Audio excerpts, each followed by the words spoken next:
So, we are in Port of Dapitan, guys.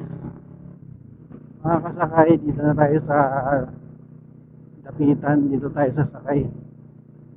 Sa Dipolog sana, wala yatang available na Roro na biyahe papuntang Dumaguete. Kaya, huling chance dito sa Port ng Dapitan.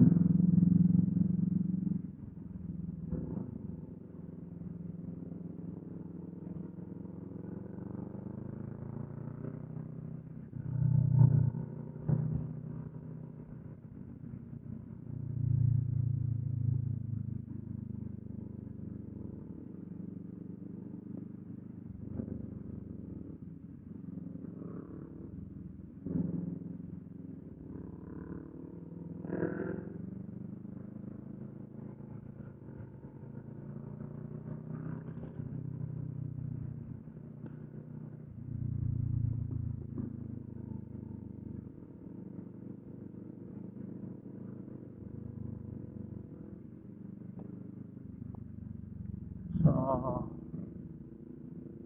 ito na. Ito na tayo, guys.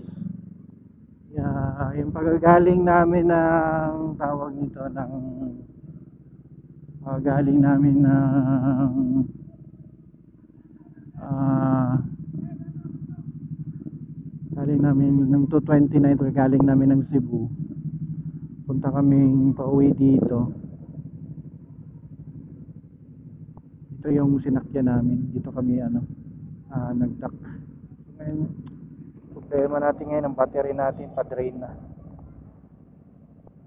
So,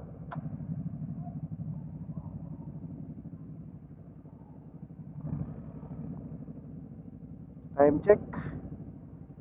Alas 11. So, maaga tayo. Maaga tayo nakarating. 11:56. Alas 12. Expected natin mga 1 1. Oh. So, mas maaga yung dating namin dito ngayon. Expected namin mga 1 p.m. kami darating. So, ngayon naman dito na kami mga wala pang alas 12. Nasa alas 11:50 bago kami nakarating dito.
So, yan ang una ngayon, guys.